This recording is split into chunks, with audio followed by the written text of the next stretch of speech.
and we'll get this thing rolling. All right, fellas. So appreciate you coming. Like I said earlier, guys, anybody's welcome to share at any point. Anybody's welcome to ask a question at any point. You're muted automatically when you come in, so make sure you turn that off. If you have something you want to show us on your screen, let me know. You can go share it as long as somebody else is not already sharing theirs. I kind of thought that I would get us rolling a little bit tonight, and then I'm hoping to turn the floor over and steal some really good ideas from you guys. But I know Coach Stiltz, who is our running backs coach at Sprayberry, is here, so he can probably piggyback on some of this stuff and help me out. But we came up with some drills that we did last spring, and probably didn't stay true enough to them at times throughout the season. But they were things that I think that were really good for us. And going back and looking at it, I think, and I was looking for film earlier and couldn't find what I wanted, but most of that stuff got deleted now that Huddle's being a pain about all the storage. But I figure, kind of starting off, I'm going to give you, I'm going to show you, I'm going to share with you, let me find it. Going to share with you some of the drills that we put in last year, things that I thought were good, that were helpful to us, and that I think. Here's the thing, man. We all, a lot of us at some point in our career, whether it was as a player, as a coach, or both, we were used to spending 2.5, 3 hours consistently on the field, and that's getting harder and harder to do. If you're at a place where school gets out at 2 o'clock or 2:15, I think it gives you some flexibility maybe to do some more things. I know best schedule I've ever been on as a teacher and a coach was we started school at 7:05. We were out at 2:05. And it was awesome. Our kids by 5:30 were pulling out of the parking lot or at home.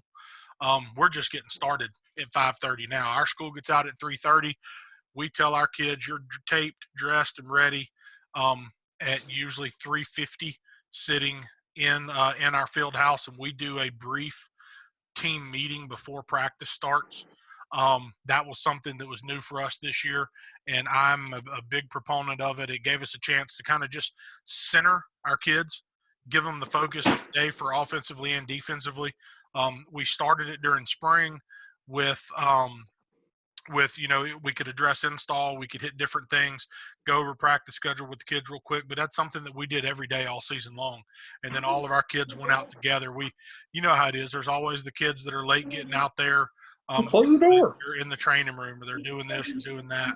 We'll turn the TV off. Our kids learned in a hurry that your butt had to be in that meeting by 3:50. There were no exceptions. And when we walked out together. We hit the field running. So that's the first thing. But once we got out there last spring, we made the decision to train every kid in our program at multiple positions. For 85-90% of our roster, that meant an offensive and a defensive position. And for the other 10 to 15%, it might be 2 positions on offense, 2 positions on defense. If he played tailback, might also work slot and not work defense. The only players on our program that did not work multiple positions were the quarterbacks. Everybody else did. And then, is our whole purpose was to create depth. And we felt like it was real good for us, and it changed the structure of our practice. So one of the things that we lost was a big, we had to trim our individuals. We were basically going to do almost 2 individuals a day. But they were going to be shorter. So for us to maximize the skills that we needed to coach and teach, we needed to come up with drills that let us work multiple players at multiple skills and get as many reps as possible in a short period of time. So first thing we did was our RPO drill. We're a heavy pre-snap RPO team. We do have post-snap RPOs, but if you go back and look, we are almost all of ours this past season in particular were pre-snap. So we with this drill feel like we have the ability to work our pre-snap RPOs, our post-snap RPOs, work our gift route. We can get all those things in, and we can get a lot of bodies moving, because that was one thing. You don't have a lot of time. One thing you can't afford is to have players that are being stagnant. right? You can't have a bunch of kids just standing around. So we were able to work this not only in the spring football, but also in the summer with no pads on. So, we would just tell them each day what the setup was going to look like, and we could change the setup. But our outside receivers, our Z and our X, we would put a line of them to the boundary where they'd be working the gift route. We would work our H, who is one of our primary dudes, regardless of where he falls on the depth chart. They're the kids that we really think can make plays in space. We put them in the slot to work the bubble. We have running backs rotating through traditional mesh drill, just like you would in any offensive system. And then, so what it essentially looks like once we get going is a setup similar to this. We set up our garbage cans. There's a coach to snap to the quarterback, and there's 2 live quarterbacks at all times. So what we'll have here is the quarterback on the right in this image is throwing the gift route. So our outside receivers will rotate through, and we'll throw our different variations of gift. We'll throw the speed out, we'll throw the hitch, we'll throw the slant, and we will go. So one rep, boom. And what I usually do with the quarterbacks is I go 3 reps and rotate. And all my quarterbacks 9 through 12 are all in there, and we're just rotating through the drill. All the receivers are rotating through. So while they're rotating there on the opposite side of the field, what we have is our cadence. The quarterback is going to clap, and then he's going to get into a verbal cadence. The first time that quarterback goes through the clap and his cadence, that's when the second quarterback is going to start his motion to throw the gift route, and we are going to work our mesh handoff with the tailback. Okay, as soon as our quarterback hands off the mesh with the tailback has a read. So we would put a coach here wherever that read would be based on whatever play call that I've called. So for us, if this is our mid zone and he's reading the first thing outside the tackle, then we're going to put a coach out there that's going to give him a read for him to either bang it or get in the waterfall. Okay, as soon as our quarterback hands that ball off, he claps a second time, starts a second cadence, and now he's going to clear the tail where the tailback would have been, and he's going to rip the bubble out there. So now we get the bubble, we get a receiver blocking. Sometimes we'll set it up where it's just one defender out there. A lot of times we give them 2, and we'll have a coach stand behind that'll tell one of them to trigger and one to back up. So we make them account for most dangerous man. But it's again, right there in 4 seconds of football, we've been able to get 1, 2, 3, 4, 5, 6 bodies working offensively, plus another couple that are working defensively to give us a look. And as soon as that rep's over for receivers, they're rotating out, and the quarterbacks are ready to rock and roll as soon as everybody's lined up again. We can run any run play in our playbook. We can work key 2. We can work key 1. We can put a motion guy like in the pistol behind the quarterback to motion out and work key 3. We can line up in trips. We can line up in 2x2. We can treat it however we want to treat it, but we're going to roll through and get as many damn reps as we can with one of our receiver coaches focused on blocking, primarily on this side. Our running back coach typically is helping give the read for the tailbacks. We're fortunate enough to have 2 receivers coaches. So one's over here coaching up the gift route, making sure the ball's getting tucked away and we're getting a burst at the end. If we want to work our downfield RPOs, yes, sir. Go ahead. This is Coach Condor. Hey, yes, your RPO period, how long is your RPO period? So what we do, let's say in the spring last year, we essentially split into 2 teams. We didn't do offense and defense. We took every kid on our roster, put them on a black team and a gold team. So what we did was you would go black for half an hour, gold for half an hour, and then flip. So we would get 2 indie sessions. If an indie session was 20 minutes, our goal would be for this RPO drill. Some days it would be 5, most days it would be 10 minutes. And it would, and we would, if it were going 10 minutes, we were probably going to work 2 variations of it. And so in that 20 minutes where normally I would be trying to, throw routes on air, have the receivers work blocking, fit in mesh with my backfield, there's no way I was going to get all that done at once. So this was our way to take as much of that time as we can and put it inside of our indie. Does that make sense, Coach? Yeah, absolutely. Now, within that 20 minutes, let's say. Yes, sir. how are you accounting for your crossover guys? So let's just say your X is a crossover guy. Yep. He plays safety. How are you accounting for that in this period? Because When obviously for everybody, that's the bitch of it is. So when we flipped, I would get that crossover kid back. Does that make sense? So if my starting X was on the gold team and we start on Monday and it's black Indy first for 20 minutes, okay, then he's playing defense and I'm working this drill. 20 minutes later, when we switch and go gold Indy and everybody switches to their secondary position or to whatever their gold, their gold team position or gold is now on offense, now that X is coming to me, but I might be losing kids that I just had. Yeah. Does that make sense? Oh, yeah. So instead of going like an hour of gold on offense, black on defense, and then flipping it, way we did it was we would go 20 minutes of gold offense and then switch 20 minutes of black offense for Indy. And then we would start getting into our group periods and handling them the same way. So we would essentially do 2 Indies back to back, 2 insides back to back on most days. Yeah. Sometimes we would split it up. Like we might do 20 minutes of Indy, a short competition period where you're with the side of the ball that you just worked, and then flip it and go to the other team flipping sides of the ball. Yeah. That was how we managed our crossovers in the spring. Our mentality changed a little bit in the fall because by the time we got through the summer, because we did it almost all summer, by the time we got to it, we kind of knew where our depth was, and we then created a third team, which we called the white team, and the white team was essentially it was our best 11 on both sides. So at that point, my starting X, I was going to have him unless we were working something specific where they needed him for a package. So, like I said, the other kind of variation of this drill, if we wanted to work our downfield RPOs, exact same setup now, same operation, but now everybody's going on the first cadence. There is no second cadence. And now we're giving the quarterback an actual read.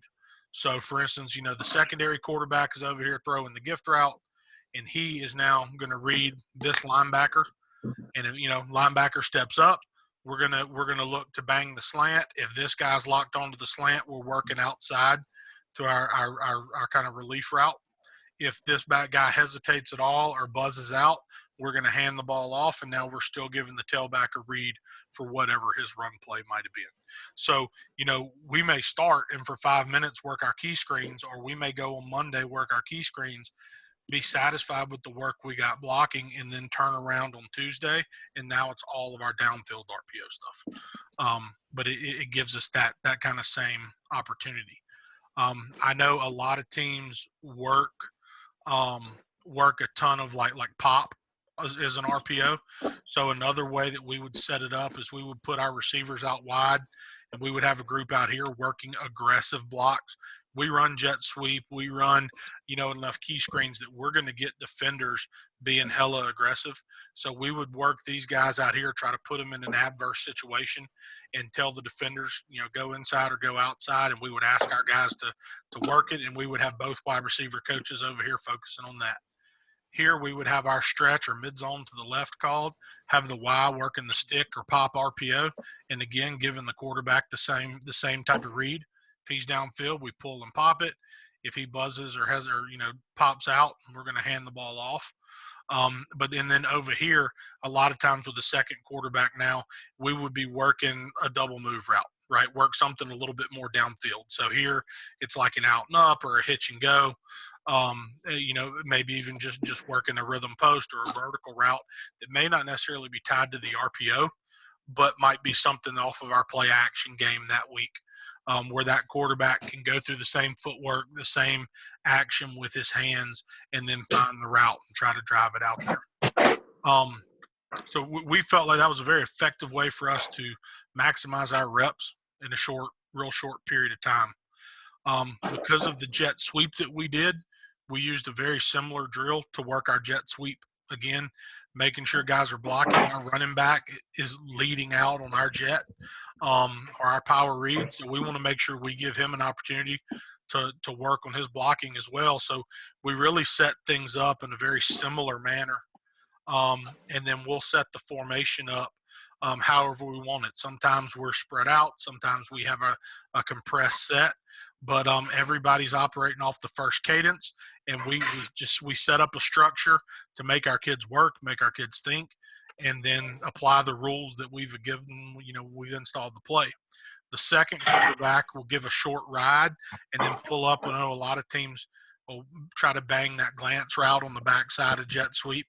And so that we will work something like that or work a different route on the backside with the second quarterback. So it gives us a chance now. Again, we're working route on air. We're working the mesh and the handoff on our full speed fly motion stuff. We're getting our tailback, all of our receivers and tight ends involved in the blocking game now. And again, it's as up tempo. In a 5-minute period, it is very easy for us to get in. Once the kids got the hang of it, it was very easy in 5 minutes for us to get in 15 reps. If we got fewer than 15, it was because we had freshmen or young kids, new kids in there that were just slowing the drill down, and we all know that's just part of coaching high school football. So those drills work hand in hand for us, but gave us, again, our O-line's down there working, doing their stuff. We're not stealing their time, but we're able to build in all those reps that we need for those kids. We also, we have a screen drill that we like to use. We half line it for our screen drill. We can work receivers and running backs, whether we want to work slow screen, want to work, a perimeter screen, a tunnel or something like that. But we also like to use this one, especially early in the season, as part of our conditioning. If you sat in on the last session we had on Monday night talking about screens, I freely admit that we have not done a good job of them at Sprayberry, and I have not done a good job in particular. But we do work it, and I do like the way that we drill it because, again, it gives us an opportunity to work all of our screen variations, get the linemen moving, and like I said, we go half line, so we'll go right side, left side, and we'll move it 10 yards. We'll start on the 40, move it 10 yards every time until we score, and then by the time those guys have scored, our JV and freshman coaches have a whole nother group that's already started behind us. And we just tempo ourselves down the field. I know that's real common. If you've ever gone and watched Auburn practice, those guys will get out there on air, and they will just go, they will work their tempo down the field. And we do a very similar progression. We try to use coaches holding bags for this when we're working this drill, and we just try to do our best to give the kids a different look every time. Hey, Coach. Yes, Coach, sir. I got a question for you. This is Matt Jones. Do y'all film it and coach off the film, or do you stop in? I mean, how do y'all do that? So what with the screen drill in particular, or with the others? With the screen drill, well, both really. I mean, so that first drill, you probably don't film that at all. We filmed it last spring. We did, and we filmed it in part just, for when we started making decisions, who's doing a better job blocking and some of that stuff. As we got into the season, we really didn't. With the screen drill last year, we did not film it. When we would do a live screen period, we obviously would film it and coach off of that. When we're doing this, what we try to do is for instance, so if you look on the diagram, the right tackle on this right side, the terminology we use is you trap the chains. Your job is to go trap the down marker, right? So the coach that's out there holding the bag and working for him, all he's really watching is that guy getting flat and is he finishing in good body position. So we're coaching him on the fly, and as soon as the whistle blown, they're jogging 10 yards, they're finding the next ball. And even if we're running the same screen over and over again, we signal it every time so that if we wanted to change it and now run the tunnel to number 2 or run the slow screen to the tailback. But that, if I see a coach that's having to coach a player up on the way to the line of scrimmage, I can dictate when the next ball snapped. So we don't always get as many reps with the screen drill as maybe we'd like. But like I said, in camp, we use it a lot of times. When the head coach tells us, says, "Hey, you've got the black offense for for conditioning day Conditioning. defense. You've got the gold defense. Y'all are separate. Yeah. This is one of the things that we go to. And honestly, at that point, it's just about setting the muscle memory of what my steps and my path are. They're going to be drained by then. It's not going to be perfect. Sure, yeah. So, Gotcha. and then we use actually our screen drill as our conditioning. Yep. And what we do, because the kids have figured out that it is conditioning, we actually add our trick plays or gadget plays into the screen period. And so it brings a little bit more energy because they never know when it's going to get called. We do our trick plays a little bit different. We install them in the spring, and we rep our trick plays every day, spring through the fall. And so we're ready to use those at any time. And we're really good at trick plays. Now, the thing is that, screens are huge for us too. And so we kind of mesh those together and use that as conditioning, use that as an up-tempo period to where kids are being held accountable in terms of their effort. Because as well as I do, those big guys, when it's 104 degrees outside, they don't really want to be running screen drill. Not at all. And so, you got to take care of those guys. And so, we've got some unique trick plays where we got tackle hitch and pitch, and we've got tackle screen, and we've got all sorts of crazy shit to where the tackles now become engaged in our screen drill because they never know when their time's going to be. Right. And so, it's a good way to motivate your kids that, the screen drill is important. And so and that's what makes screen drill tough, is that it is going to be a conditioning period. And we go from the 20, and every rep they have to finish into the end zone. Yeah. That's what I was fixing to ask. Do you feel like that affects much of your trick play stuff? I mean, if you're working some kind of a double pass or something, working into a short field, does that affect you at all, or you like that landmark? I actually do like that landmark, because a lot of the things that we do is I'm trying to get a beat on where they go, man. And because Gotcha. A lot of our play stuff is so let's just say we get to the 19-yard line, and I know inside the 20 they're gonna flip to man. That's one of our big things that we look for on Saturday, is when that tipping point is where they're gonna go to a different coverage. And so that's usually where we run some of our stuff, is down inside the red zone anyways, and so it works perfect for us. Yeah, I love that. And you work that all spring, and then you do it all summer with your kids as well? Yep. And we so basically, don't want to get on a different subject, but we have a menu of about 9 trick plays that we rep every single day at some point in time, from spring all the way through fall. Hell, I ran the tackle hitch and pitch. I practiced it for 2 years until I ran it. Yep.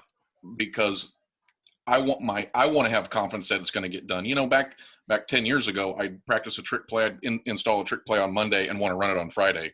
Right. That shit don't work. And so, and our results were directly predicated on practicing something for 4 days. Right. And then I was wondering why the kids couldn't pull it off. Well, I know if I'm practicing something through the spring into the fall, I know I'm going to be pretty good at it if I'm practicing it every day. Yeah. Yeah, I love it. So I'm going to share one more thing. It's nothing groundbreaking, but I've spent some time as a defensive coordinator. I know there may even be some other defensive guys in here, some head coaches.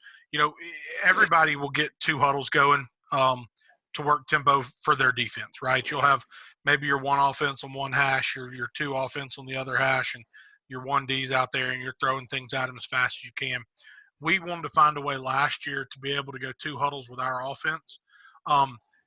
One, to allow us to get more reps into a team period late in the season without extending the length of our practice. But also to be able to work our tempo stuff. So what we started doing late in the year, and it's something that the head coach and I, when we sit down and talked at the end of the season, that this will be something that whether it is once a week or twice a week for us in the season, it will be in our practice schedule. But we started doing this. We would put our varsity. We'd start them in the huddle on a hash on the 50-yard line, and on each of the 40-yard lines, we would have the varsity defense on one side, the JV defense on the other, and we would have 2 separate scout books. And so we would run a play against the ones, and it would be, on the offense's left hash. And the second that play was over, we were either back in the huddle or back on the ball on the opposite 40, on now what would be our right hash going against our 2s. And while the 2s are, while we're running that play, the 1s are looking at their next card. Our receivers and backs got in a pretty good habit of understanding if a big play breaks or we throw a deep post, whether we catch it or not, the next receiver needs to be prepared to roll in, because we don't want to wait on that kid to sprint 60 yards back. I started having to be a little conscious of what I was scripting to know that, okay, if I'm working this, especially if it was something like a shot play or a trick play the Z was going to be downfield, the play before that, it needed to be something where I wasn't going to get my backup coming in the game. I needed to make sure he was ready, so I would call something intentionally that wasn't going to have the Z 40 yards downfield. But it was a great way for us, if you've got the bodies, and we have to do a lot of good on good. 1, for the quality of the look we get. 2, just because of the numbers. And I like going good on good. I always have, if you can be smart about it, but this was a way for us to play fast by going against our other varsity kids, but also play fast just by getting them in and out of the huddle where we're not having to wait on the look team to look at a card. We felt like this was a very efficient way. We went from, where if we're just going against just the 1s or just the 2s, if it's a 10-minute period and we get 12 plays in, I was usually okay. We could get in 16 easily. We could get in 18 if we wanted to hit the gas, but I was never going to ask my kids to go 18 plays in a single stretch. So we could go 6, and then I could put them in the huddle. I could go talk to them if I wanted to, treat it like, guys, it's a timeout. It's 3rd and 8. Here's the call. Know what they like to do on 3rd down, and then not feel like I was wasting my allotment of practice time. So that was a very effective way for us, we felt like, to get a ton of quality reps in this past year. And it was very good to us, I felt like, late in the season. And it's something that will definitely be a day one thing for us as we move forward. So those are kind of the things that I've written down to share. If anybody's got any questions about them, if you want that PowerPoint, just send me an email or send me a DM. Let me know what your email is. Coach, got a question real quick. Yeah, go ahead. Okay, so on your screen drill, do you do a full line screen drill too? Do you alternate days or anything? Because we're a big stick screen team, or we'll go screen, and so do you have a designated separate period if you were attaching quick game to it? So we attached quick game to it 2 years ago, and so we did it full. That was in 17. In 18, it wasn't the quarterback's cup of tea. It just wasn't going to be his thing, and we got away from it in 19, and we just never really got back to it. Mm-hmm. Moving forward, I don't know how we're going to handle that. I know I've been looking at some different screen options. So when we ran stick screen and we had quick game attached to it, we definitely did it with a full line. Our offensive line still does full line. They will do that typically. Screen drill is their pre-practice 1 day a week, a lot of times. And so they're able to get that in, all 11, and obviously it's not full speed. And then, we like to, in our good on good periods, whether it's a competition period or it's a carded period, that's where I like to work the screens. I hate working screens against scout team. It doesn't matter what side of the ball you're on, man. You can draw that card all you want to, and it's about to be the ugliest thing you've ever seen. And one of our wide receiver coaches now played for me when I was at Milton, and I was the defensive coordinator.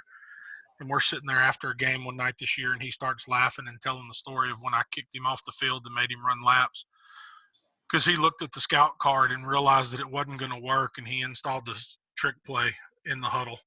And I broke the huddle and basically installed the reverse on me, and I lost my mind. That's the only time I think a trick play's ever looked good in practice, when a scout team was running it. So I hired him. So we try to focus, we're on air, on bags, or we're always against our good. We're not running screens against our scout team unless somebody else has a great way to entice them to do it. Because Lord knows I've tried Gatorade, cheeseburgers, and everything else, and it's just always ugly. So, any other questions? Well, who's got the secret sauce that they can share? Because I'm here for it, man. Anybody got anything good, the way, whether it's the way you structure practice, drills that you run in your practice, regardless of what it may be for? I'd love to get some insight from some of you other guys. I'd love to get some insight from somebody that really thinks that, obviously handling crossover guys, I think it's probably everybody's, it's just a pain in all of our asses. Yeah. I've been at places where we got 240 kids and crossover kids weren't a problem. Been at places where we had 50 kids and every kid was a crossover kid. It's the in between where you've got 7 kids that are crossover kids and 7 to 10. Did anybody have that situation to where they think they've got something pretty much pegged? Or I'll go ahead and chime in if you don't mind, Coach. I'll take over my screen. Go, man. I got a couple just organization things, and that one of them is actually that, and that's actually this first screen we have here. Let me minimize this.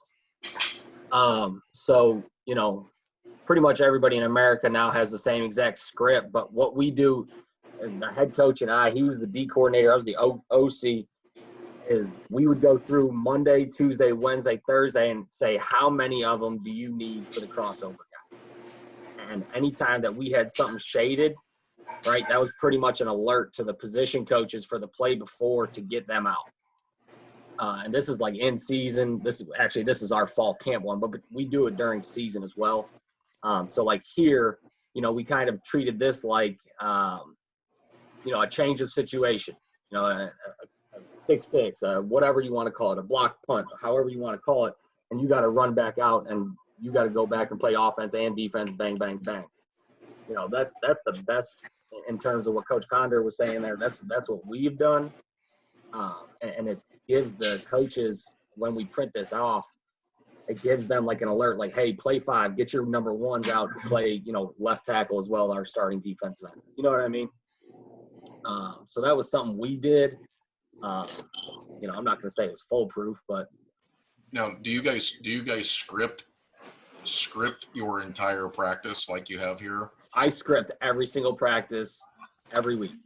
Yeah. And now I'll have Mondays and Tuesdays script done, and then I'll go, by Sunday night, 5 o'clock or whatever, and then Tuesday afternoon I'll have a freaking thought, and I want to change everything all over, but we all know how that goes. I've also kind of morphed into, this is like my play sheet right here. And so what I've done is I've given, on Sundays, I'll have this done for our coaching staff on the offensive side, and you can see it all down here for every week or whatever. And what this has done is gives coaches a little input during the week, during the practice. Like, hey, Coach, I see that you got left doubles yak 21 Omega on here, but you haven't called it once, but you've got it as your right hash play. So that gives coaches a little bit of input for it on top of what I have scripted. Does that make sense?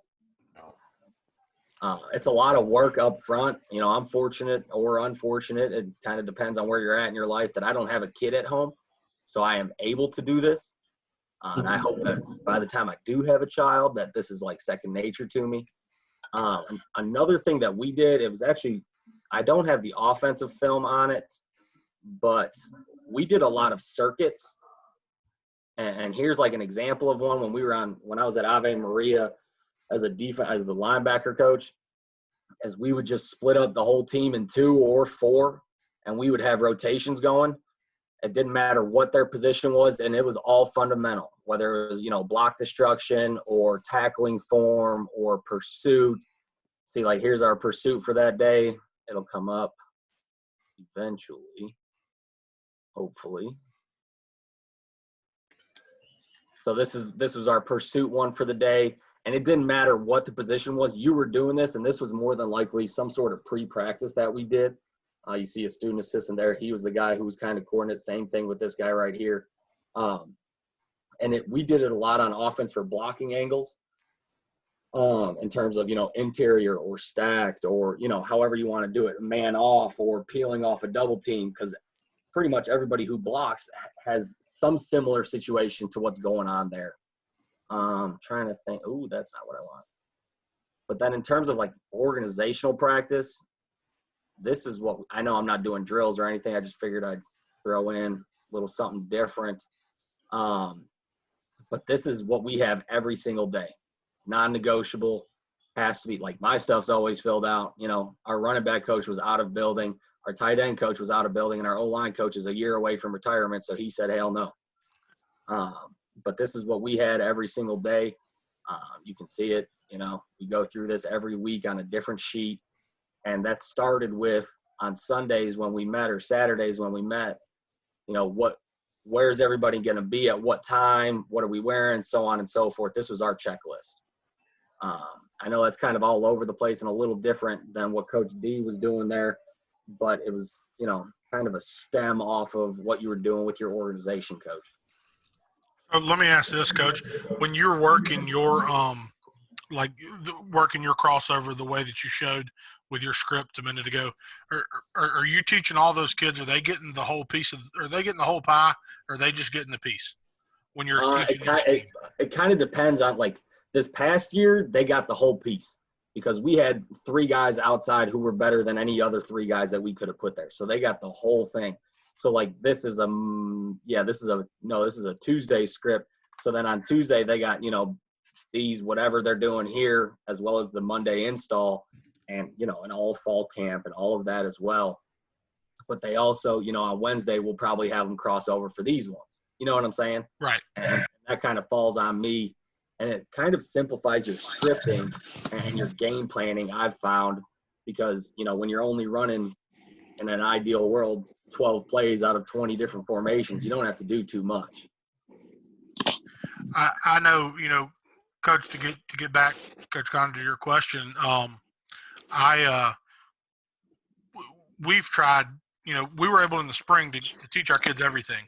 But as we got into the season and started getting game plan specific, that's harder to do. So a lot of our crossover kids for us, for lack of a better word, they became package kids. They had a package, and I don't know if that's the best way to do it. If a kid was a full-time defensive player and a part-time offensive player, I gave him a package. I made sure he understood his package, and if we got in a situation where he was outside of his realm, I'd take him out if I had to. But the truth is, when you're at that point, and if the kid's going both ways, it's because he's the best dude out there. So keeping it simple and just letting him be a playmaker to me is always important. And I guess, Coach, just to piggyback off what you had there, we did do that, right? Right. And we have all that right here. Like, hey, you're in the Army this week, you're Rangers this week, so on and so forth. Yep. I know a program in particular, but I know a few that do it. Their whole thing is, and they do similar to us. They every kid trains both ways in the spring and summer. As they get into the season, their whole thing is you have to win between, from 20 to the goal line on both ends of the field, backed up, going in. So majority of their crossover, it might be pulling the defensive lineman over to get extra gaps in the front on offense, or it might be pulling that safety over because he's damn good at whatever it is you need him to do. Instead of teaching him the whole package, they get him on Wednesday and they work red zone. And they may get your receiver or your guard in when they're working red zone on Wednesday, and that's them being backed up inside the 20.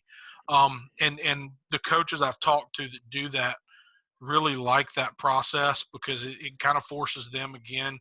if a kid's not a full-time, never come off the field kid, but he is going to be a crossover player that you do use, it's a great way to maximize, to limit the learning, and at the same time kind of limit your call sheet, but maximize what you're asking those kids to do.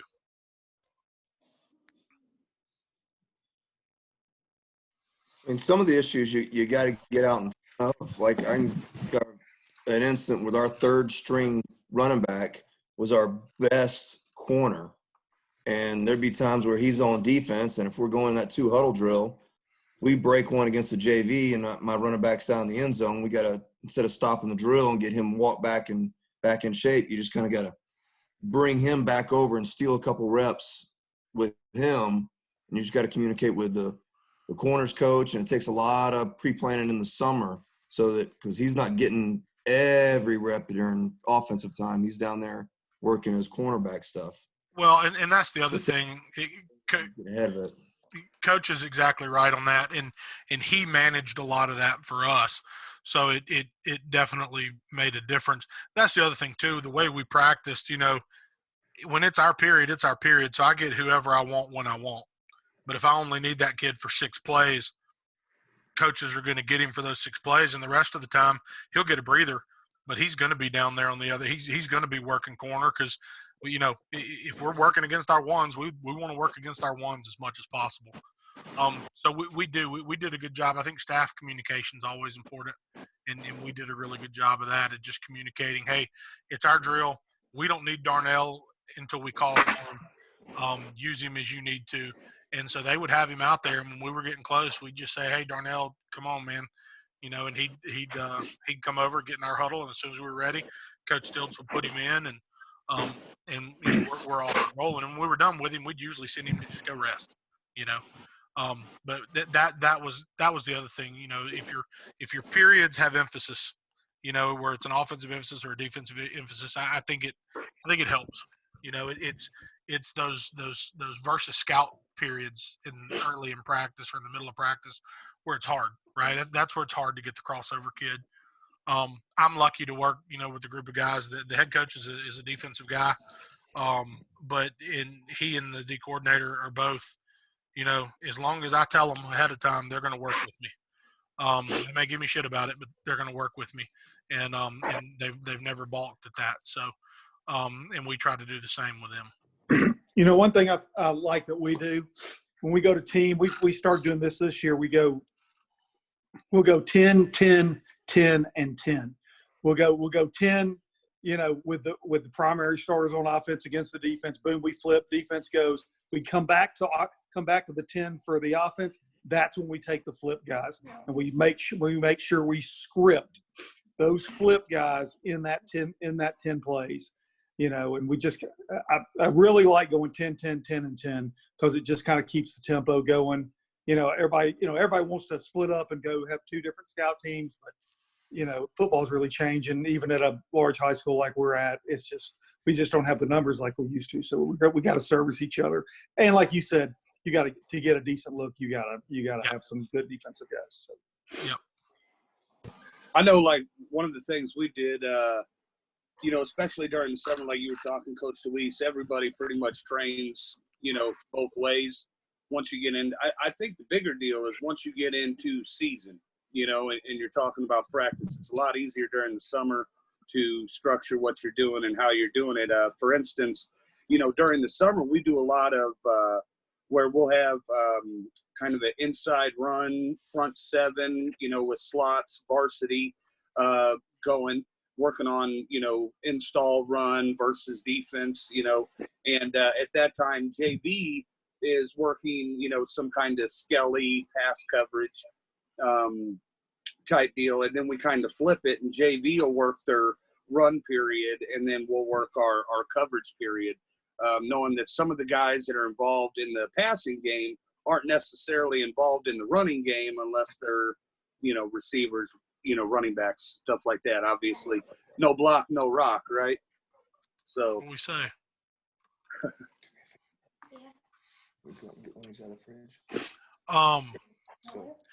I do a lot of you Do most of us have a competition period built into practice, whether it's a 5 plays?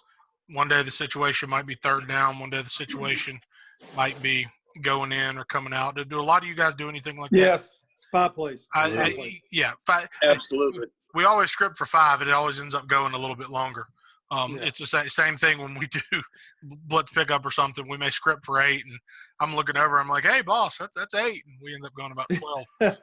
And the offensive linemen are looking at me the whole time like, "You told me 8. I've been counting." Famous last words of a coach. Just one more play, guys. Yeah, one more play, and we're done. Yeah. How do you guys? I go back and forth with how I treat those competition periods, because there are times, especially early in the season, where my gut is you take your base stuff and you go frickin' ram it against a brick wall, go against be your best against your best, right? And then there's times where I sit there and think to myself, okay, hey, I really need to look at my screens or my tricks in a fast situation where kids are having to really play fast, and I may script it or call it a little bit differently.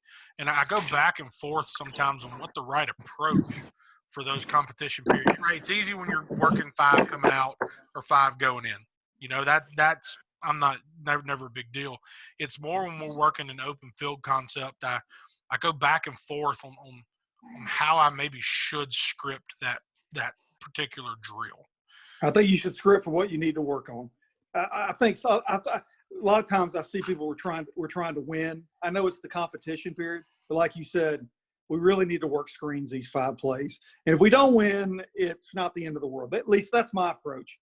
Yep. I know get what you don't have. They say it's competition period, but I think you need to get done what you need to get done.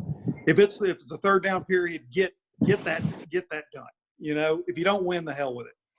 I feel like, and Coach Tilts, correct me if I'm wrong here, regardless of what the period is, I feel like we throw it a lot in our competition periods.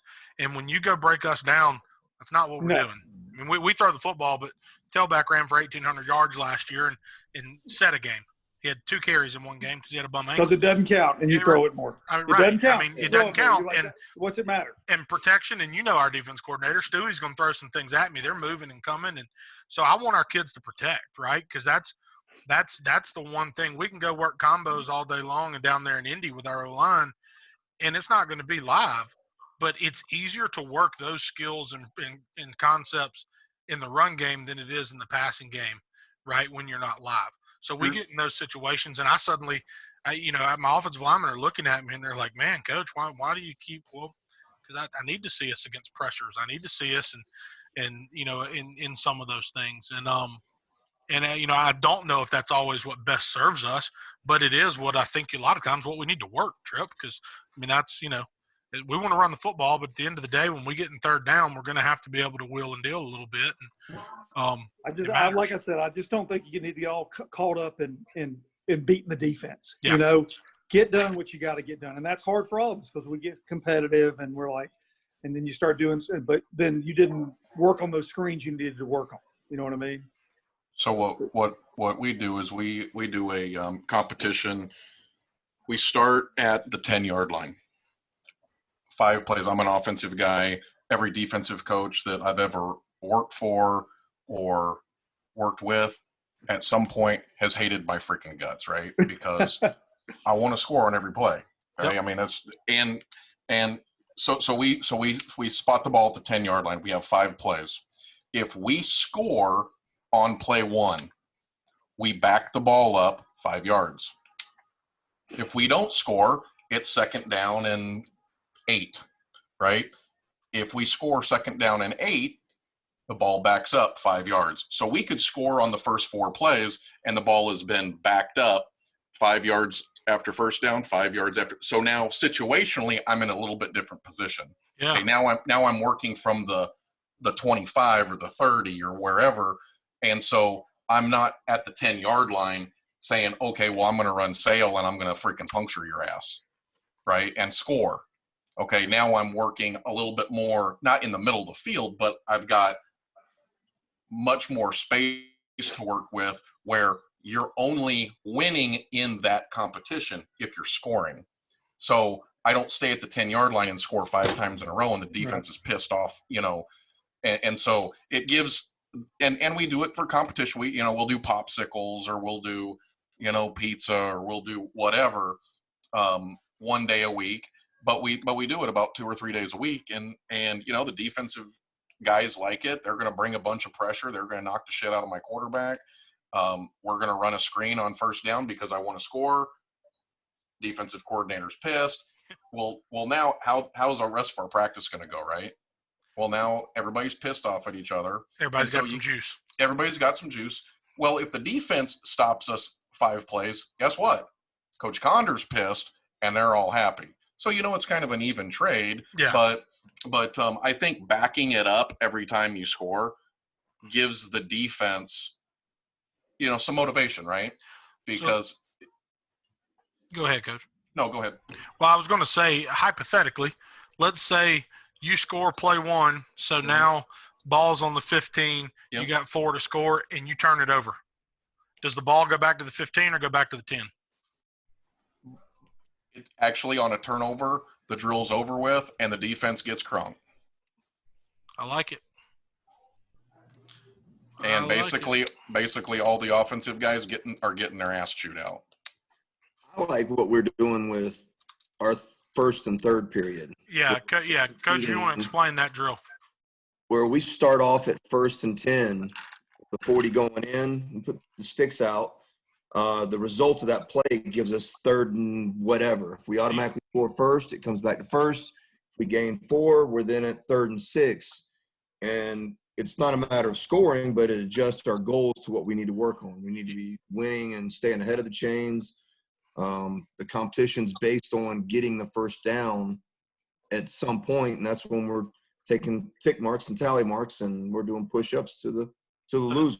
The idea is you basically skip second down. Your goal is always obviously to win first down, and then everybody charts how you winning third down, right? I know when I was a defense coordinator, I always told my guys, if I win first down, as predictable as third down is, second down is almost as predictable, right? Back in the days when everybody was a pro-style offense, if you got everybody in second and long, they were throwing hitches, slants, or boots, period. That's what they were doing, right? And it's changed a little bit, but even now, if you're an air raid team and I get you in 2nd and 9, you've got 2 or 3 things that you like. So we would talk to our kids all week long. We win first down, we know what's coming on 2nd down, because we would tell our kids all the time, win 1st and 2nd, and it's going to take care of 3rd for us. Because we felt like we could get teams under a lot of 3rd and long. We had a lot of success having that mindset. And so with this drill, you basically cancel out 2nd down. So you play first down, and it doesn't matter if it's now 3rd and 12 or 3rd and 2, right? There's the situation, coordinators. And so what I would typically do when we would do that drill, instead of scripting it, is I would take my menu or my call sheet for that week, or if it's during camp from what we've been working, and I would have just a list of first down calls and a list of 3rd down calls based on short, medium, and long, and wherever we ended up. So there'd be days where we would do, we may do 10, 12 snaps of that particular drill, and I may never get a 3rd and long. And then we do it again 2 days later, and every damn 3rd down is a 3rd and long, and so it's a good way, I think, also for the coaches and the coordinators in particular, because you're putting that play calling hat on, but our kids always enjoyed that one. So like Coach Stilt said, first down, if we go 1st and 10 and we get 12 yards, we tick it, 1 win for the offense, reload it, 1st and 10 again. If we go 1st and 10, gain 6 yards, now it's 3rd and 4, defense gets a stop, ticket for the defense, reload, 1st and 10 again. And we chop it up like that. It goes in a hurry. You can put it anywhere on the field. It doesn't matter. But that was a good drill we picked up at an OTA a couple summers ago, that we have enjoyed at Sprayberry. So what do you guys call that, Coach? Just 1st and 3rd drill. First and 3rd. 1st and 3rd. Yep. Just 2nd down doesn't exist. That's how we play it.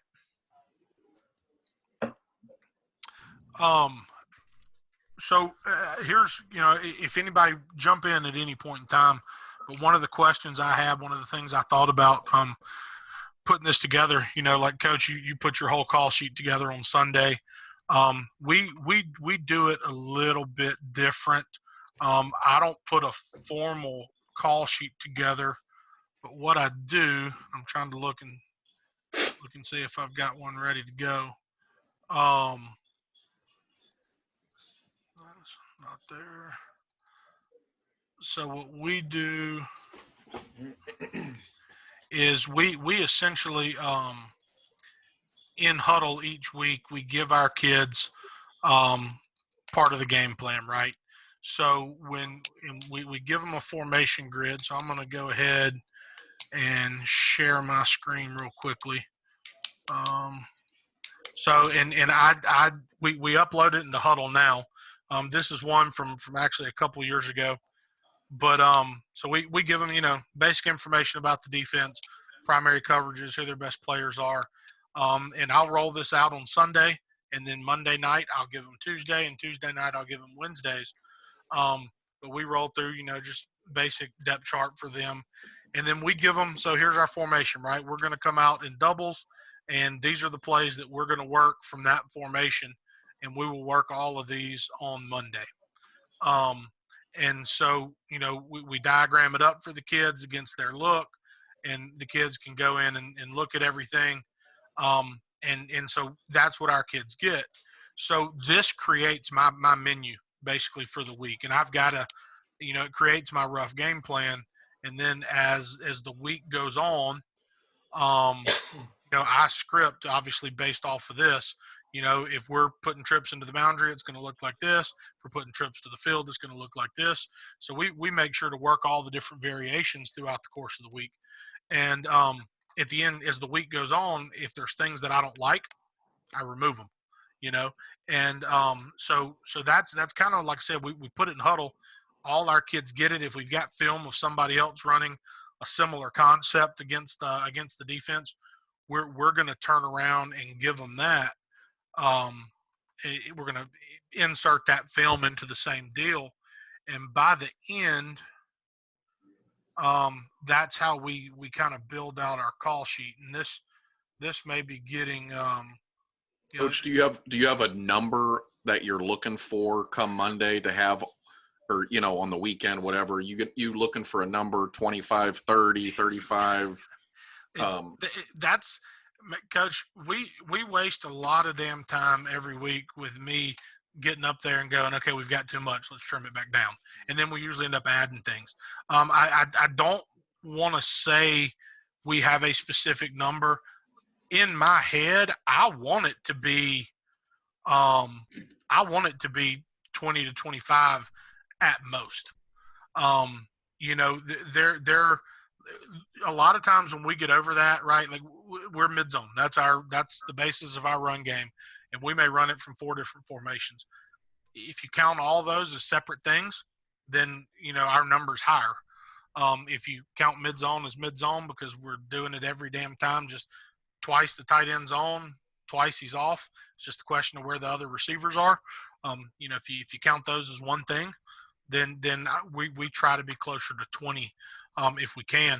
But I'm going to say this. One thing that I'm pretty proud of this year is I got my call sheet down to where it would fit in my back pocket.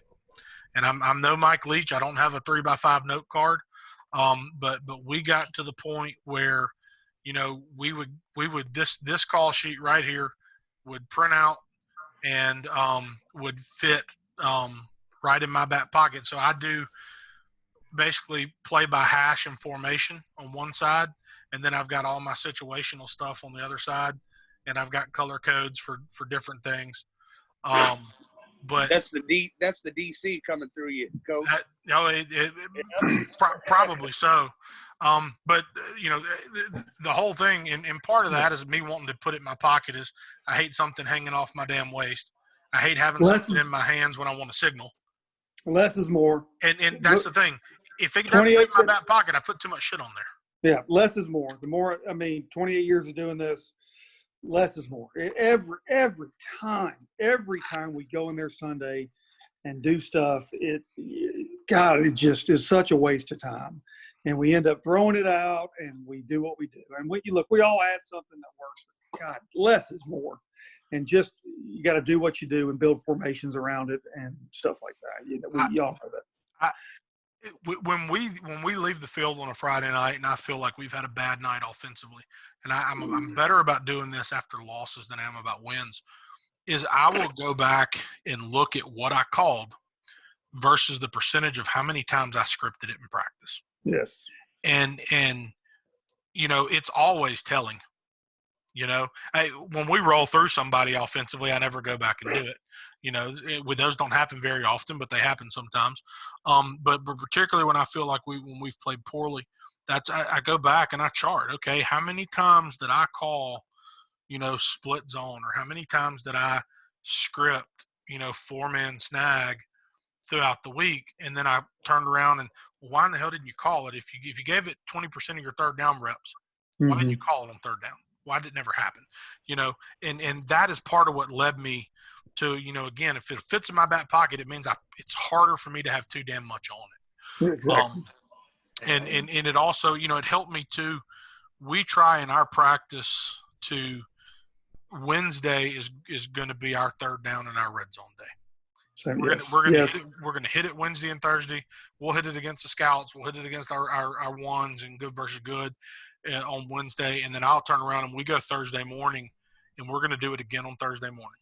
And we may do it against scouts. Sometimes I do it against air, but the red zone and third downs, those are the number one things that are getting done those 2 days. Now, truth is, if it's our, there are certain things that we're carrying on third down. We're running them Monday and Tuesday because we're going to run them in any situation. But we're going to get that third down focus, if for nothing else, so that I can show them what defensively we expect to get in that situation.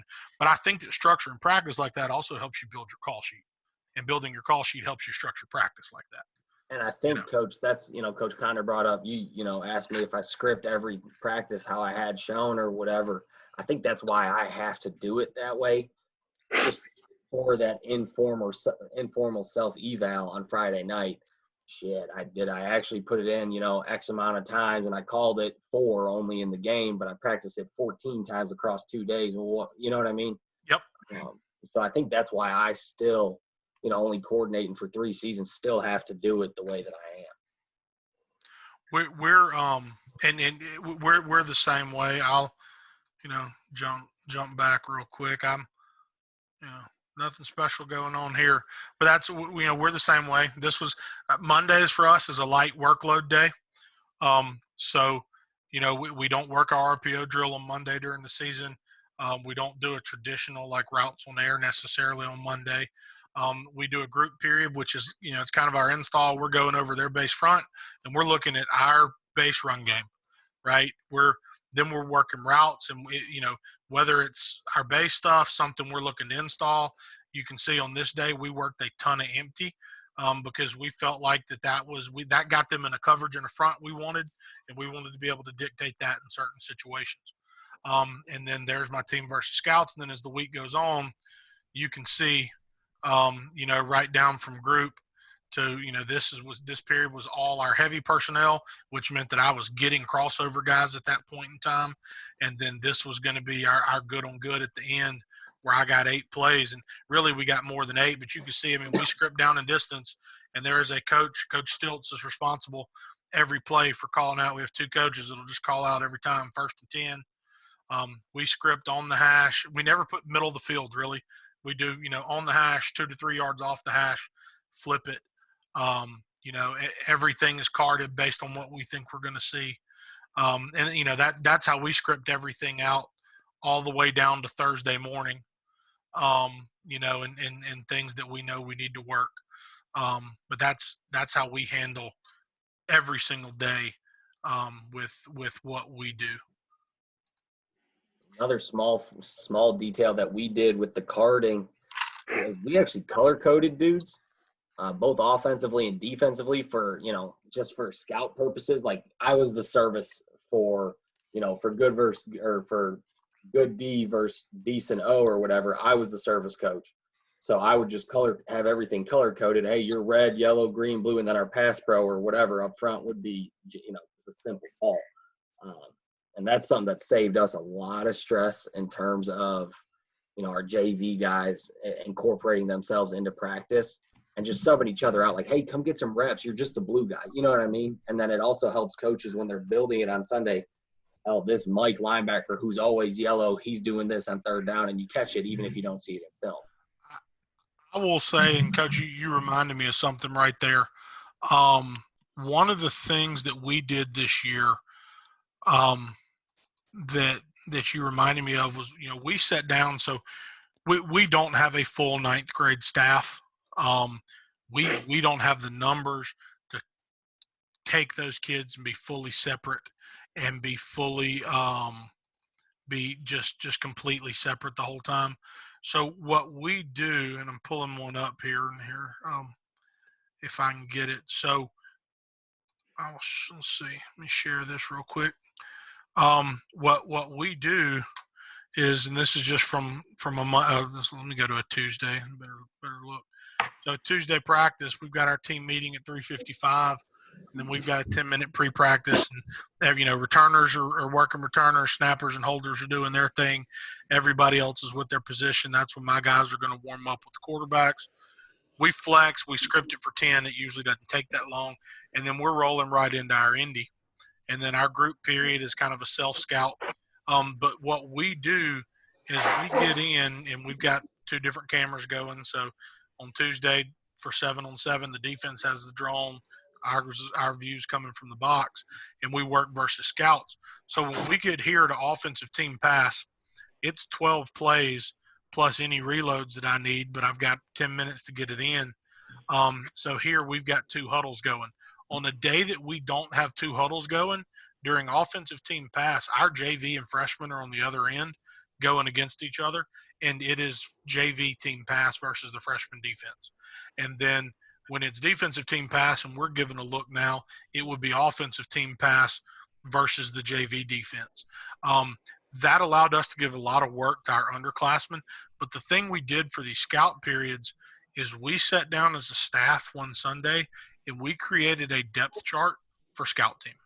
Oh, 100%. Every Sunday. That included, ninth grade through seniors that weren't in the rotation.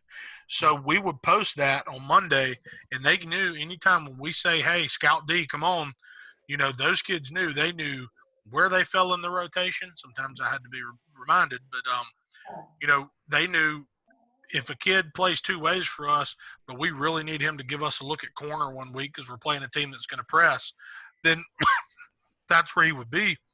And the next week, if they've got a stud slot, but they're playing cover 3, well, I'll put a slappy playing cover 3, and that's that good young kid is going to go be the slot now and service our defense during scouts. So, that's one thing I think when we start talking about dealing with minimized numbers is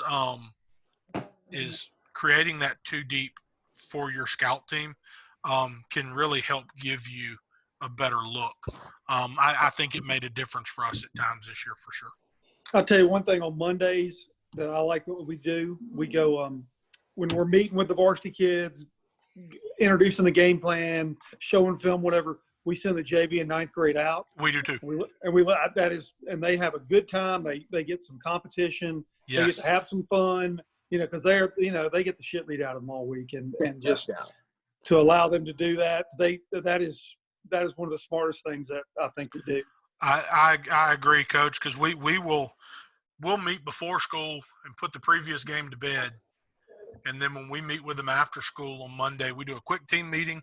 We send the JV and freshmen out, and then we start talking game plan. And I'm with you on that, man. We were not great at the sub-varsity level. That is certainly not the case. But giving them a chance to get out, and we sent as many coaches as we could. Yes.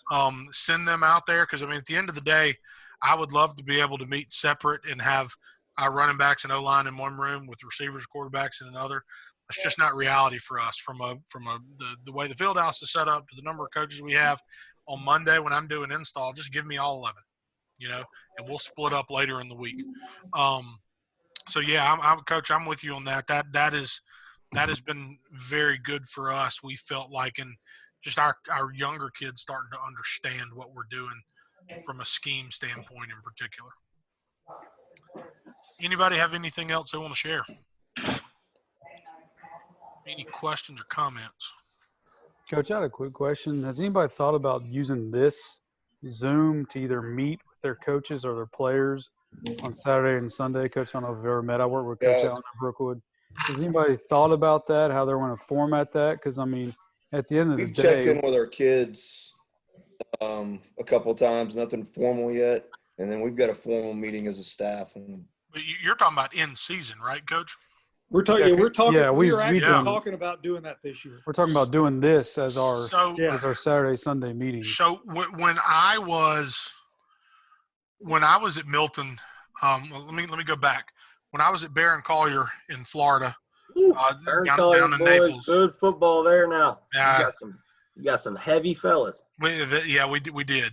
I was only there for a year, and we met as a staff Saturday mornings bright and early, and we brought our kids in Saturday morning bright and early, put them through a lift, and we watched Friday night and put it to bed with them, so that Monday everything was about install, and that was before Huddle. That was 2005, 2006. So it's before Huddle. It's before, we had a lot of this. And then when I was at Milton, staff again, 7 a.m. Saturday morning, we brought the kids in at 9. We would stretch them, roll them out, lift them, and then I would get about 30 minutes again to put them to bed. So like what you're saying is, I don't know if I'm going to start install, but I have considered using this, because we don't bring our kids in over the weekend. We meet as a staff on Sunday. Don't bring the kids in. But I've thought about using this instead of taking the time Monday morning to watch film. Why can't I record something like this or get them on live, right? Let's watch 30, 45 minutes together, talk about what we need to talk about, and it lets me really focus on Monday about what's to come, and I don't have to worry about everything. So if y'all continue to talk through that idea, man, let me know what y'all come up with. We're talking about Sundays. Yeah. Literally on Sundays, our staff meet, because Coach Katz and me, we're going to end up doing what we do together. We need our offensive line coach for an hour.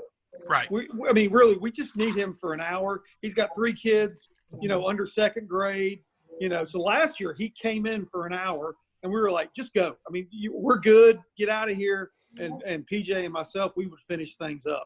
And we're talking about you're going to do it with staff. Yeah. We're talking about doing it like this on Sunday, because it's just with all this technology now, what are we really missing? Yeah, and then after that, like you said, Coach, I've already met with some of our guys on Zoom meetings. We've watched film. They all say it works really good. I've talked to the running backs today and showed them some Wake Forest cut-ups of how they do their footwork. And, I thought on Friday nights we're showing them Sky Coach already of all the stuff they're doing wrong in the game. Hey, fix this, fix this, fix that. So putting the game to bed, when the game's over, we've kind of hopefully already corrected every mistake they've made in between series. Now, I know there's things we miss. So on Sunday night, we get done with our game plan for the next week, Zoom the offense, have a quick meeting. Here's the good and the bad and the ugly. And 20 plays. And then move on. And then Monday when they come in we get down to the school at 2:30 after the bell rings, it's all about opponent B. Here we go. Let's move on. And yeah. So One thing like that's a little this different. tool will help. Yeah, that's something we've been doing. We're taking Zoom and we're just actually right now doing tutorials, and like I'll do all the run game, and I'll set up, like I'll have the pictures for them how we're going to block it through Huddle, and then I'll show the film through that right now with the kids. It's been pretty good. The problem we have, we cannot meet with our kids at our county right now, and this is what sucks about North Carolina. We can't get on Zoom with them because they said that we're looking into their. So what? You can't Zoom with them? we cannot Zoom with our kids. Yeah. Crazy. Neither can we. Nevada shut out Zoom as well. Yeah. So now the one thing that we did that's similar to what we're talking about is for our installs, actually, I did a screen record and with huddle clips, with the picture, with the what's going on for install 1, practice 1, 2, and 3, or whatever it ends up being. I did do a talk through of it, almost like a guided PowerPoint. Yeah, that's what we did. That's what we did it because our head coach does all the passing, I do all the running. So I did all the run game, he did all the pass game, and he did all the tutorial about progressions and how we're going to read and things like that. So it was good. And defensive coach, D coordinator, he did the same thing. Like he's got like all of them. If you do it, if you create a Google Classroom, you can have a quiz afterwards, right? You know what I'm saying? And it can be like a 5-question, like who's their dude? What's their base front? When do they blitz the most? Are they a field or boundary team, or are they an offensive strength team? That's what ours was. When I got to Sprayberry in 17 and we were changing, drastic change in the offense, I created a website, password protected it, and I recorded myself talking them through concepts, had it pulled up on Playmaker Pro where I could draw everything up, talk them through it. And I recorded those, put them on the site, and then sent every kid and I wasn't smart enough for whatever reason to put it into Huddle like I should have done.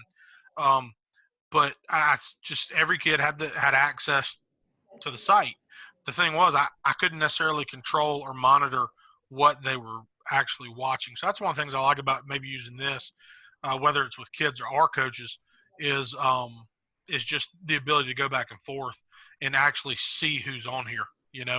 As far as meeting with the staff, I know it's something we've talked about because I know a lot of guys are starting to do it, and I know guys that have been doing it without Zoom and without video, but just using like Google Docs where everybody goes and fills in theirs.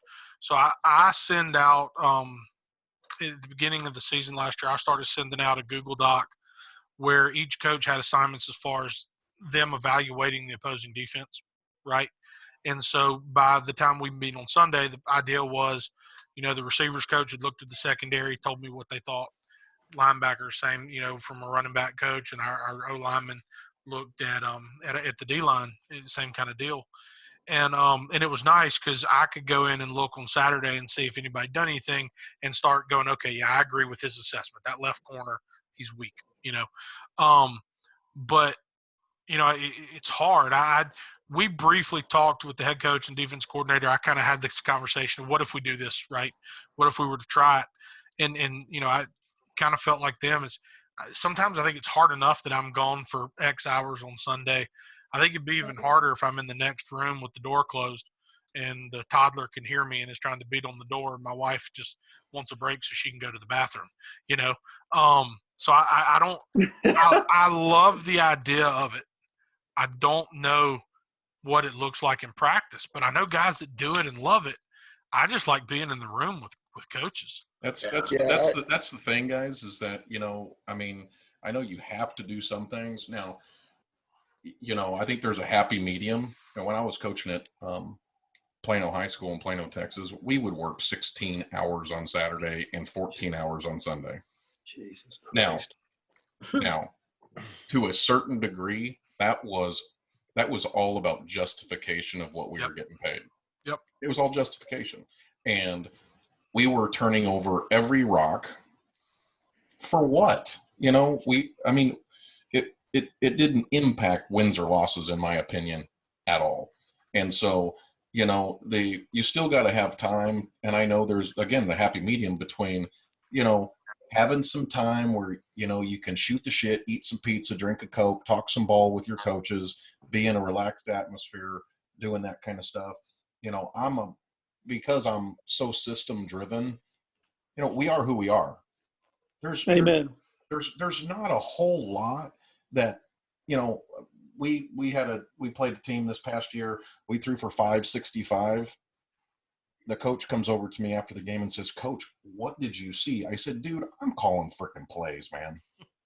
It's not that I drew some crazy shit up on Saturday. We are who we are. It just so happens that you didn't want to defend Sale and you didn't want to defend 4 verticals. Sorry, dude. And so at the end of the day, it's not like anybody's throwing anything out there that you're going to see on Saturday that's going to revolutionize the world. And I think that's the problem is football coaches, a lot of head coaches think, man, my guy's got to be working. You know what? I want to be fresh for Friday night. fresh on Friday night means, put your time in on Saturday and get the hell home. Which is probably the equivalent of, I know a lot of coaches in Texas and right now aren't working at all on Saturdays because, kids are going to watch, Yep. Getting visits to OU and, all this kind of nonsense. And so they don't have their kids anyway. So they're like, hey, we're going to bring our kids up on Sunday. We're going to put the game to bed, and Monday, here we go.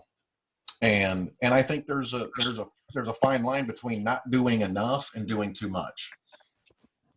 Yeah, I agree with you, Coach, and I will readily admit that I chase the rabbit sometimes a lot more than I should when it comes to game plan and stuff. I will say this: I think that if you're in an established program, right? If you're, we're going on year 4 with our entire staff being for the most part intact since we all got there together. It would be easier for us to do something now like this than it would have been a couple of years ago. Mm-hmm. I know I will say this. We try to be consistent in how we practice and what our schedule looks like from week to week. But we also, I think, do a great job of adapting and working with one another to fit the needs of our team for that week of practice. And the best way for us to sort that out is in that staff room together when we can put it on the board, walk through it, talk about when our crossovers are going to happen, how are we going to protect this kid whose shoulder's bothering him, and how are we going to, kind of schedule that to make it work. And I think we've done a very good job of that.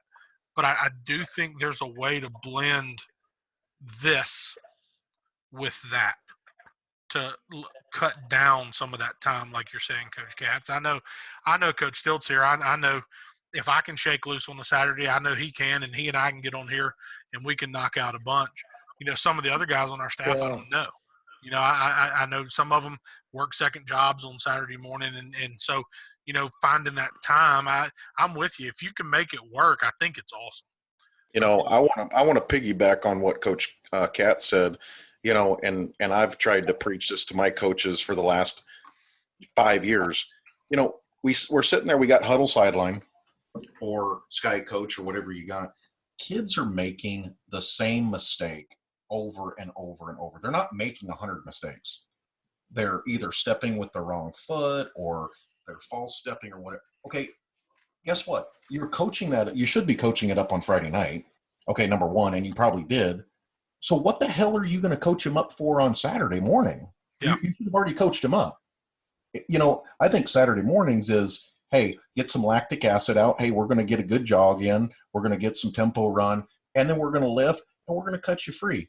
How long does that last? That's an hour with your kids. Yep.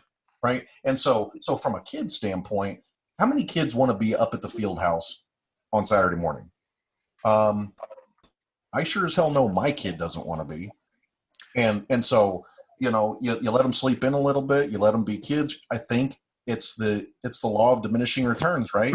Don't wear your kids out. Don't wear your coaches out, and be fresh on Friday night so you can go kick some ass. I thought for a long time, Coach, that the best thing about bringing them in Saturday morning, you could put eyes on them and get them in front of the trainer. But most of us, at least I know in Georgia, in Metro Atlanta, we're all working. All our trainers are now through these different hospitals that have different clinics. Our kids can literally go across the street from the school, pick up breakfast at Chick-fil-A, and then the next building over is a physical therapy place where our kids can go in for a clinic.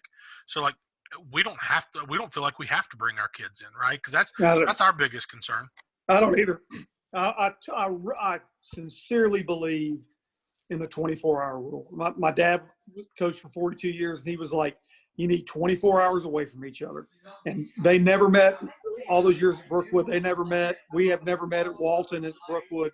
We never have brought the kids in. And I work on Saturday morning. Coach Katz and I, we text back. We do. We all do that. Yep. But we're away from each other.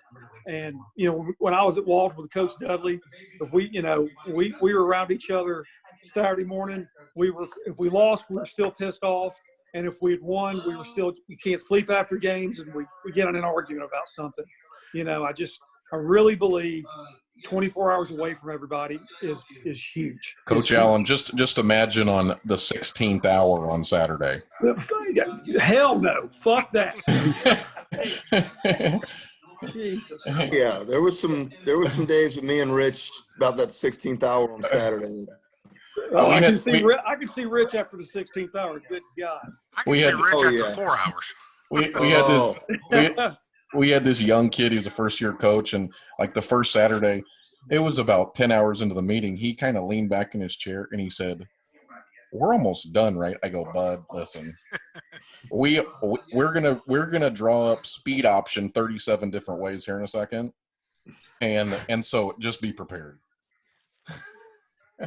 I mean, I like the idea, but I'm probably also that coach that, hey, what about this? What about this? Where's his eyes on this motion?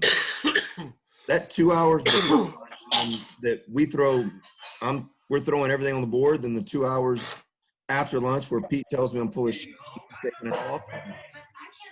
I think that's part of our process that makes us better, because we're going through everything we can to find something that will work that 1 week. Like I said, we are who we are. We're going to run mid-zone, and we're going to do it out of certain formations. But I don't know and maybe our staff comes in on Zoom after me and Pete go through all that, because it's mostly me and him talking for about 4 hours during that period. Yeah. Well, I think that's the other thing too, is that, you got to look at your meetings and go, how productive are we? Because there's a lot of bullshit that gets talked that, are you getting better? Are you getting better for Friday night? If you're not, dude, let's go home. I mean, I worked on a staff where I couldn't stand any of the guys.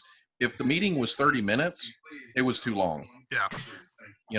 I mean, hey, your kids, they say anything over like 20 something minutes, the kids, disconnect. Well, guess what? The same way applies for us too. I mean, we start, thinking about, what mom's cooking for dinner and all that other kind of stuff. I mean, it's just, we're humans, right? For sure. Fellas, I don't want to stay too much longer. But so here's, I guess, I do have one final question, and this kind of came up earlier. What if you're building out your call sheet, right? What is your number, right? How much do you want to carry, and how many things are going to be a wrinkle, not going to be, the stuff that you carry every week? I'm always curious about that. 20, 25, and when I get to Friday night, it's probably down to 21, because I've thrown away stuff that we can't execute, and so I'm going into game with 21. By the second half, I'm running 7 to 10 plays that worked in the first half, and sometimes even less than that. And I feel really comfortable going to a game with 20 to 25 plays that, we do it a little bit different. So in the off season, I put a menu together of 55 plays that are on a big board that, guys, I don't want to hear shit about anything outside of these 55 plays.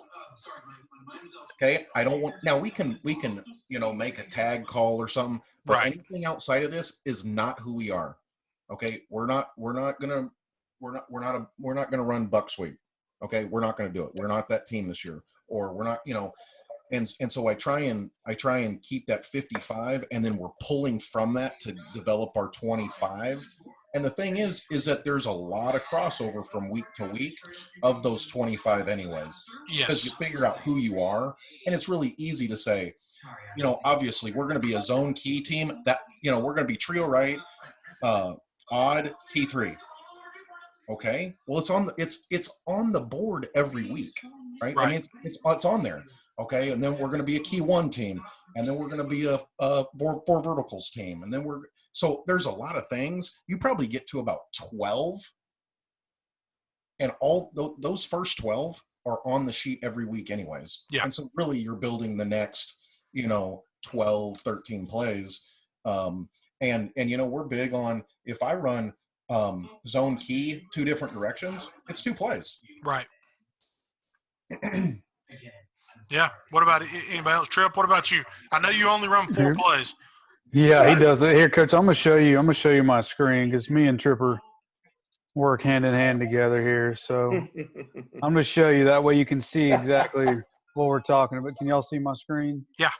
All right, so here's our call sheet in our last game that we lost 45-42, something like that, in the playoffs first round. So we have all this shit on here. Excuse my French, okay? And how much of that did you run, Coach, see this box right here? One words?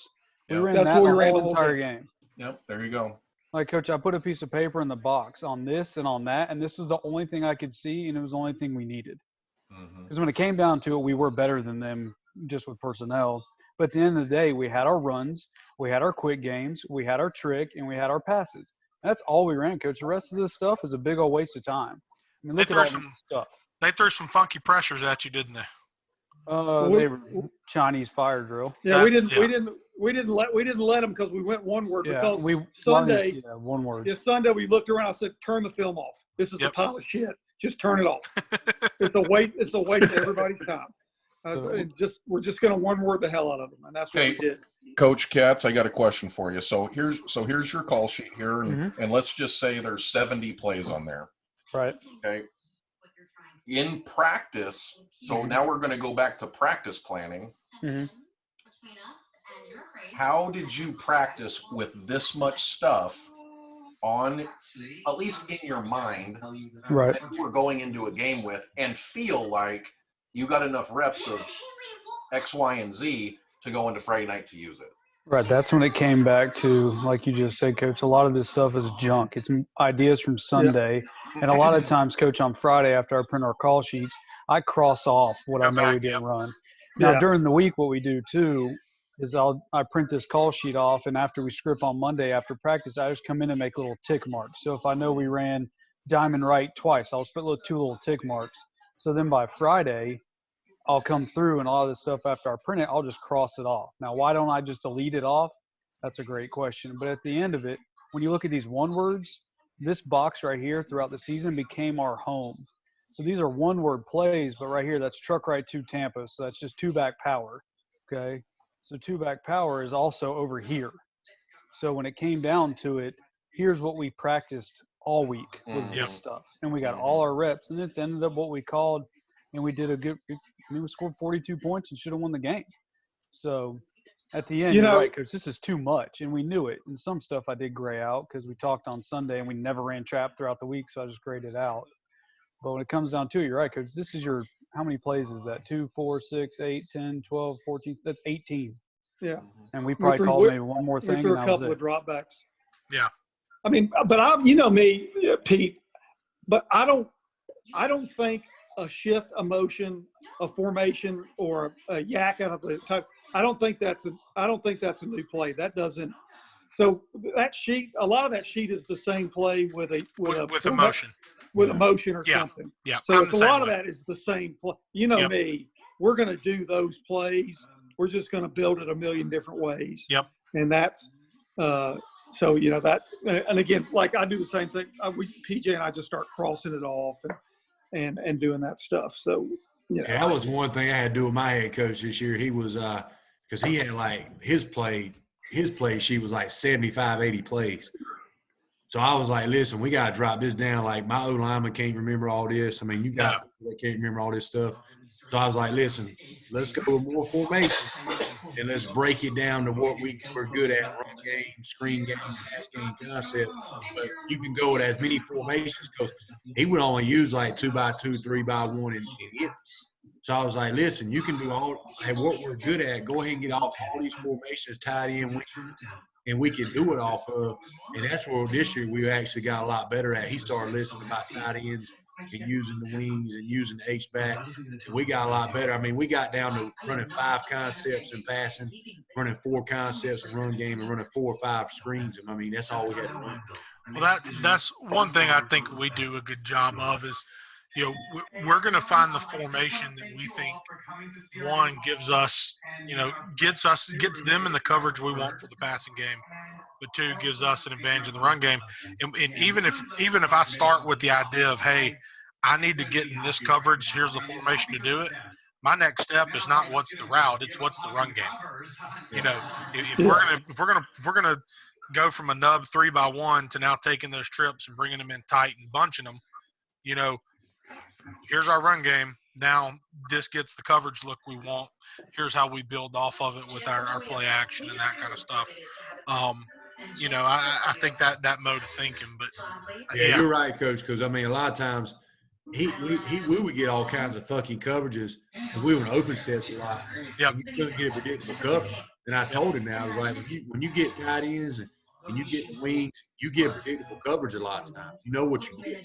Sometimes when you're in that open set, you have no damn clue what you get. Yep. It's a lot easier if you're out there in a 10-piece set. It's a lot easier for defense to hide their coverage too and show something late. Yeah. Spin, rotate, whatever. You start grounding a tight end or putting a sniffer, you're going to trigger a movement. Whether it's a pre-snap movement or an automatic check, you're going to get it. And I'm, I like Coach Allen, what Tripp said. He's always been a motion fan, and that's one thing for us is, we'll start out in 3-by-1 and motion our tight end across and end up with him in a wing, and we're just doing it to run our same run game. We're going to do it with him starting out in 3-by-1. We're going to do it with him starting out in 2-by-2, and then we're going to do it with him lined up there. And it's the same thing for us. All we're doing is trying to give them a little bit of sugar before the play starts. Let me ask y'all. I want to ask y'all a question real fast. A couple of years ago, I was talking to the offensive coordinator from Allen, Texas, at the Glazier Clinic, and he goes, you know what I stopped doing? And he goes, I'm stopped doing all this drop back stuff. He goes, we work on it all the time, and we still complete 30% of it. I said, you're exactly right. And I said, we do the same. So are y'all trying to do less drop back stuff and do more fast screens, RPOs, play action, that kind of stuff? I know we are trying to do that. We're trying to get out of the drop back concept as much because they never work. We never get really good at them. You know what I mean? Coach, I coached in Texas for 10 years and the evolution of the passing game has changed so much. And so, the drop back game, everybody is putting their savages at the end. Yep. Yeah. Okay. Well, it's not so much about the quarterback and the concept. It's about, can you protect it? Well, and so, obviously the RPO game helps you get in the right call. I'm still a big drop back guy. We throw for about over the last 10 years, we average about a 72% completion percentage. But my quarterbacks are trained to get rid of the ball really quick. And we throw the ball about 55 times a game. That's what we do. Mm-hmm. And so I think it's really it's what you do and who you're playing against, right? Because if you don't have tackles that can block their savages, you're not going to be really effective in the passing game because you're always going to have somebody in the dude's face. We get a bunch of odd front. Okay, well, guess what? We like running the ball against an odd front. Yep. So, we transition over depending on what we're getting. We heavy inside zone team. And I RPO the dog shit out of the ball too. And that's, why we obviously are throwing the ball so much. But you know what? The problem I have with my quarterbacks is I call an RPO. Guess what the son of a bitch wants to do? Throw it. He wants to throw it. So what I do is I actually have a sheet at the end of the year. It doesn't really help me in season because it's a lot of work, but we do RPO efficiency and decision making. Okay. He might complete the RPO, but it wasn't the right decision because it was a favorable box. Right. I blister that kid's ass with everything I got because you can't get us into a bad play just because you want to throw it, right? And so, the drop back game there's still a lot of value to it because you still got to stretch the defense vertically. To me, it's all about explosive plays. Okay, it's really hard with high school football players to go on a 16-play drive and them not screw up. Okay, I think all of us would agree it's really hard to get your kids to be that disciplined. Well, in my opinion, the drop back game is about explosive plays, running four verticals, running Y cross, and taking shots. Okay, but you got to protect it. So I just went ahead before we get off. I went ahead and counted that play sheet I showed earlier. There are 22 different plays, 2 trick, 8 run, 5 drop back, and the other 5 were screen or RPO. And just on the Monday practice alone, we practice our 3 zone schemes 6 times each. So, when you go back and you break it down like that, I didn't self-eval that part of my previous season, but I appreciate the question because I just did, and I'm not mad at it. Yeah. So what's that number, Coach? I mean, were you figuring out total number or? Yeah, so I went and I counted different plays, just by title. I didn't do anything with formation or motion, how we were talking earlier, because I'm with you, Coach, that those are not different plays. And then, I broke it down: 8 runs, 5 drop back, 5 screen/RPOs, 2 tricks. And just by the end of Monday alone, we had practiced our zone scheme 18 different ways. Different times, not different ways. We probably carry more quick game than we do true drop back. So do we. Well, it meshes with RPO. You can still, there's a lot of guys out there that say, why would you practice true quick game? Why don't you just RPO it? There's some value to that, but I still got to practice it as quick game. There is, look, my quarterback mentally can handle all the RPO stuff, but he's 5'10", and our offensive line was 6'4" last year. True. They were huge, right? So for us, if it was a post-snap RPO and it wasn't happening wide, he couldn't see it. It wasn't that he mentally couldn't handle it; he just couldn't see it. So for us, where in 17 we made really good money, basically running Y stick off of RPO, we couldn't do that this past year, just because the kid couldn't see it. So for me, I was better off motioning the tailback out of the backfield to make the defense react fast and now throw stick or snag behind it. So for me, I'm with you. I don't disagree. I think there's merit to it, and that's the biggest thing is, we've said this in one of these a few weeks ago, is all quarterbacks by nature are inherently greedy. You got to train that greed out of them. But for me, a lot of the stuff I would like to RPO, I just can't. I could if my quarterback were 6'3", but he's not. So I gotta take that Jimmy and make sure what I'm doing fits. But you're right, Coach. Even if you are treating it as an RPO, that's one of the toughest things I will say to this. And I was talking to somebody the other day that has essentially dumped quick game. They don't run it except for part of their RPO stuff. And I just said, well, here's my thing. How many reps do you feel like you have to call it in practice to be confident in your ability to run the ball and confident in your ability to throw the ball? I was like, for me, being able to split it and not always have it be a run pass decision, but rather this is a pass, here's my decision. I don't know. I feel like, especially with young quarterbacks, I feel like it's easier for me to structure how we work it and how many times I can script it in during a week.